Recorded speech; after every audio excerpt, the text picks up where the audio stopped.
Well, hello everybody, and welcome to the first live review of SmackView. I am your host and your bookie, the originator of all things weird and wonderful in the world of SmackView and from Raw and Rebound. And tonight we're looking at this week's WWE SmackDown. As we all know, we are just a week away from Battleground, which you can see exclusively live on the WWE Network or your local cable operator, or if you happen to be in the UK, Sky Sports Box Office, or even Sky Box Office even.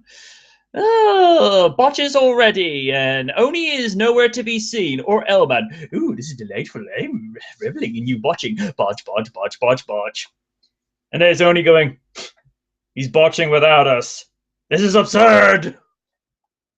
Anyway, enough deliberating, and we're going to start this week with I have something to say.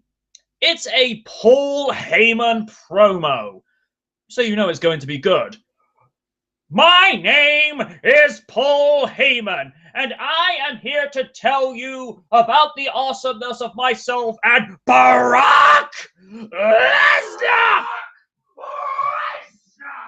And I just invoked the angry random man. Dang it. If y'all can hear that from us, oh dear, we are being greeted by. Ladies and gentlemen, my name is Heyman, Paul Heyman. I am here on the stairs looking for the contact lenses of my client, Brock Lesnar. Gosh dang it! They say anything can happen in the WWE, and it can even happen on here on Dynamic Night Entertainment. Anyway, Heyman brings in the smashed up Cadillac, but he keeps it simple that Rollins will be taken to Suplex City and should not have broken the 11th commandment by provoking Lesnar. I wonder what's the 12th commandment, giving Brock a mic. No one needs to endure that. That's just, you know what, we're going to move on. And Cartman Rollins had the nerve to interrupt his Lesnar signature line. Ooh, not so good. We move on to the first bout of the evening, with the rather eccentric Dean Ambrose versus the very naive and very misinformed Bo Dallas. Bo cites that after failed attempts to capture the undisputed championship, that Dean needs inspiration. Basically, he needs to believe. Bo, you do realize that Ambrose is a guy that can outdo Wyatt for craziness. I believe that you'll get dumped on the canvas for 3. Oddly enough, that's what happened. Forget Suplex City. Bo just visited Ambrose Avenue after Dean hit Dirty Deeds for the win. You know, I get the point that they're trying to make Bo Dallas somewhat of this obnoxious heel that poses as a good guy. I mean, it's kind of like trying to be like Kurt Angle from the late 90s, early 2000s, you know, by coming across as a good guy, but really he's just a backstabbing douche. But at least when Angle did it, he doesn't come off as so smarmy and so contrived. I mean, Angle, it was genuine. It was, you know, had conviction. Bo...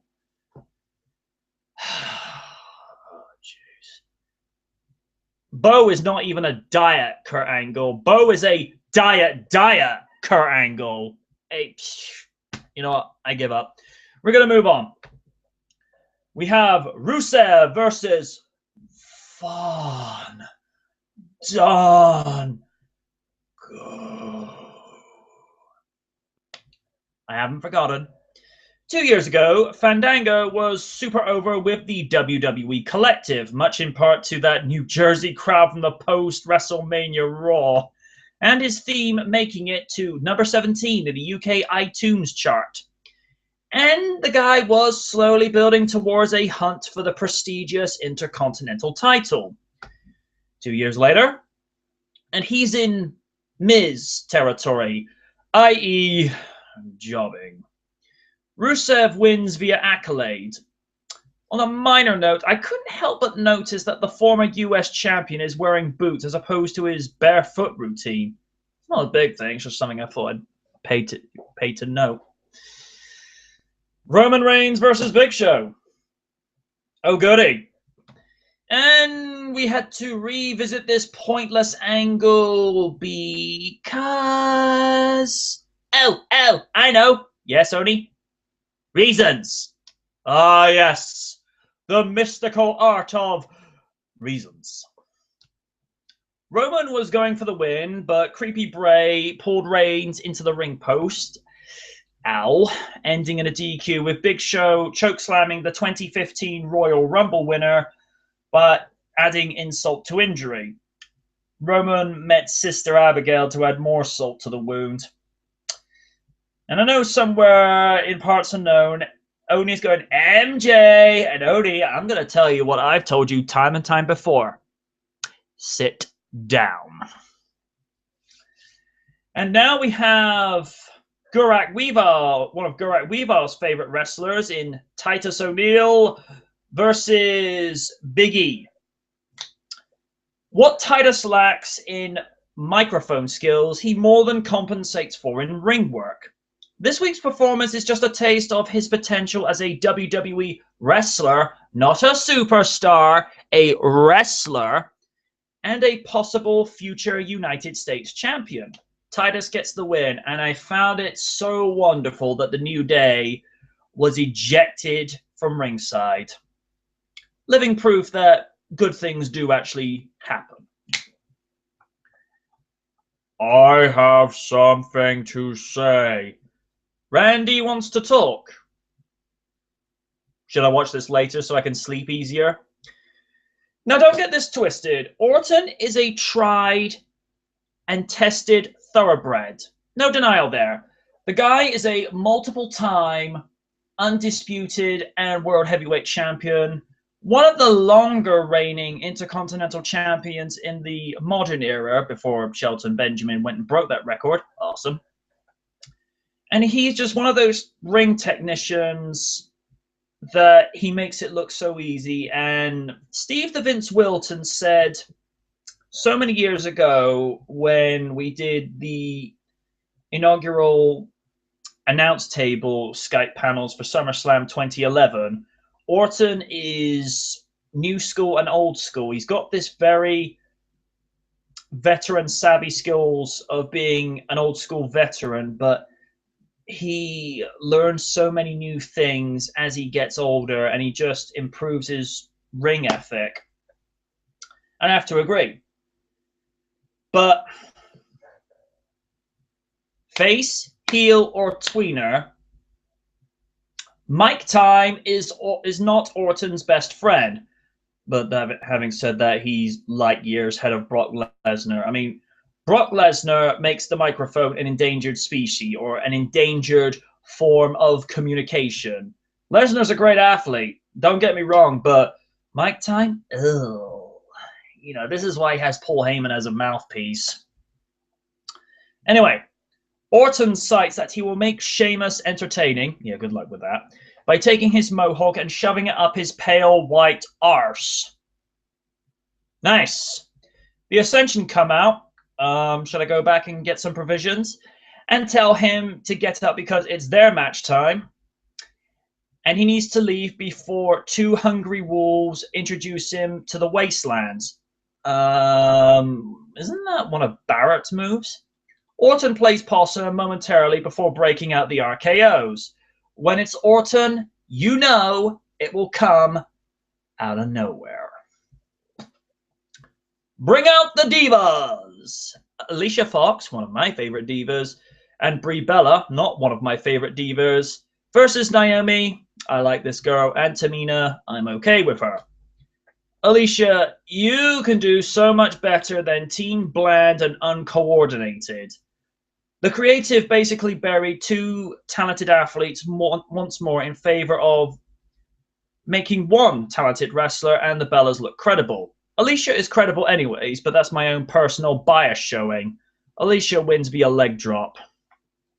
And it's the main event. Champion versus champion. Seth Eric Cartman Rollins versus Ryback. This is something we haven't seen for some time in the WWE.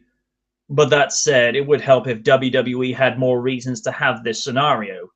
Both men have huge obstacles heading into Battleground. And huge is an understatement. Brock Lesnar is challenging for the WWE Undisputed Championship, whilst Ryback has to face off two challengers in The Big Show and The Miz for the Intercontinental title. Rollins wanted no part of Ryback and escaped on a second attempt, resulting in a win via countout. Whilst it's a win for the IC champ, that's not the way he would have preferred to win. Speaking of disappointments, out comes the big bottle of NyQuil in The Big Show. NyQuil, especially when he's a heel. I mean, seriously, listen to a Big Show promo when he's a heel, when you're really trying desperately to sleep and you're in La La Land. Show and Rollins took it in turns to beat down Ryback before Reigns showed up in assisting Ryback to take out their foes for the night. This week was just okay, nothing overtly special, as this didn't really build any momentum for Battlegrounds championship matches, as the main event ending in a countout is really hollow. That and Naomi being made to job out to the Bella League once again is just not best for business. SmackDown this week gets a D-. And I don't really like giving out those type of results and ratings, but when you don't give me any particular incentives to actually care about what's going on this week in general, it pretty much speaks for itself. So yeah, a week to go before Battleground, and if Gurak Weavile is listening to this later, he actually said to me, and I will actually bring up what he said to me privately. And just this once, Weavile, I'll try not to make you sound like like the nerdy teenagers from that one Simpsons episode when I hear you go. I know he's probably out there listening, so I guess like, dude, could you not do that? Let me see. He says, quote, I read the spoilers for tonight's SmackDown. Not looking like a good show, dude. I pray for your sanity. Dude, I got no problems with the way my sanity is. I'd say I'm okay. I'd say tonight was boring, if anything. It wasn't really eventful. It didn't really give me any particular reason to care for Battleground as such. And tonight was basically it's just as I said, it's a disappointment. And it's, Lesnar coming back and challenging Seth Rollins for the Undisputed Championship, that's going to put some people in the seats, and to buy the pay-per-view, or if you're a little bit savvier, go get the WWE Network. That's a match that people will want to see. The flip side to it, now, I'm not going to take anything away from Seth Rollins. I mean, I know I make the jokes about him being Eric Cartman for his whining, screw you guys, I'm going home, I don't get what I want. Oh, maybe that should have been Steve Austin from O2, but listen, that's just getting on a tangent. Seth Rollins, the athlete, it's like seeing a younger version of Randy Orton and Triple H. Randy Orton for the very sort of slick, very agile pace, but he's got this mentality of Triple H. He's always looking at what he's doing as a game of chess. He's always looking to maneuver the pieces into the right spot so that when you least suspect it, he strikes. And like I say,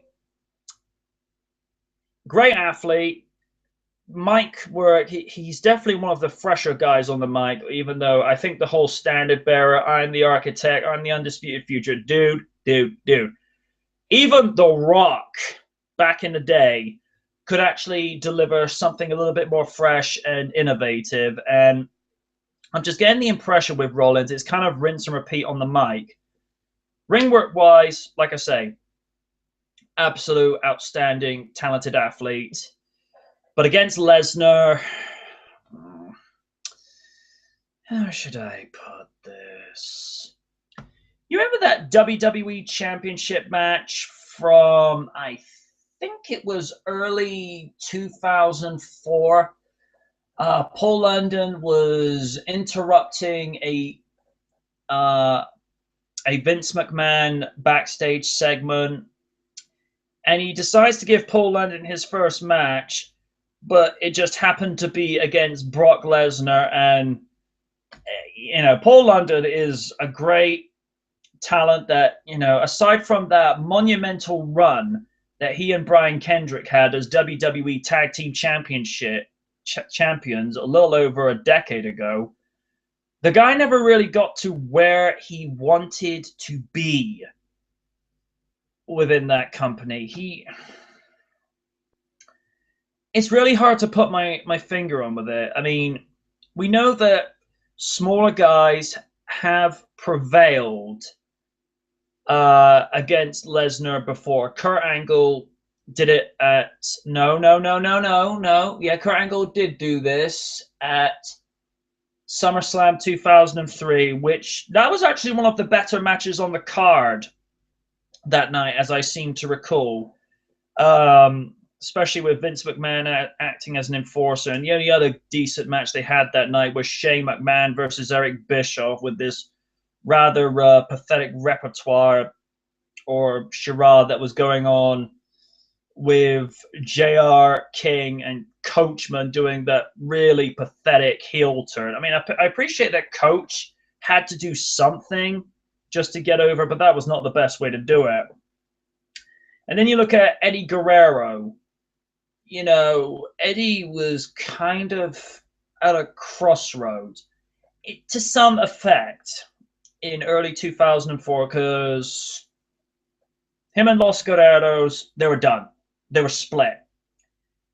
But once he had won SmackDown's 15-man Royal Rumble, I believe it was either a week or a fortnight after Royal Rumble 2004, when a certain wrestler who shall not be named for reasons we won't go into jumped to Raw, SmackDown was left without a superstar to challenge Brock Lesnar at WrestleMania for the WWE Championship. So Eddie Guerrero wins this SmackDown Royal Rumble, goes to No Way Out against Lesnar, and despite the odds stacked against him, and with the help of Goldberg spearing Lesnar, Eddie Guerrero did what very few superstars have done, and that is actually pinned Lesnar's shoulders to the mat to take the title from him.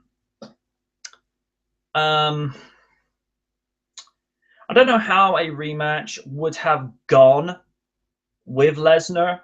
If Lesnar had re-invoked it, I would have imagined that Eddie would have actually prevailed, because considering all the years that Eddie had gone, up and down the country in America and doing all the tours overseas, all the sacrifices and all of the hurdles he had overcome to actually get back within the company and actually get back into the decent standing that he was in, to be able to be told, we're actually going to book you to represent the company as WWE champion. Could you imagine how elated and overjoyed Eddie must have been when he was told that. And at the, Eddie was in the right place and at the right time to be placed there as champion because, he was, in terms of a character,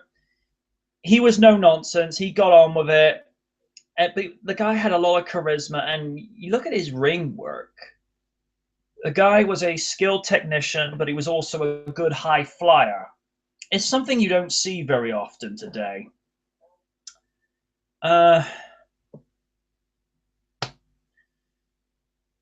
don't know, with the Battleground rematch. I think if Lesnar wins, it's just going to be one way. He will just overpower Seth Rollins, because the only way I could foresee Seth Rollins retaining the belt at Battleground is if Rollins comes in and brings back up, which he's more than likely to do since he's back in good standing with the Authority. He'll probably get, well, not necessarily J&J security, because I think one of them went to hospital with a broken arm after what I saw from clips from this week's Raw.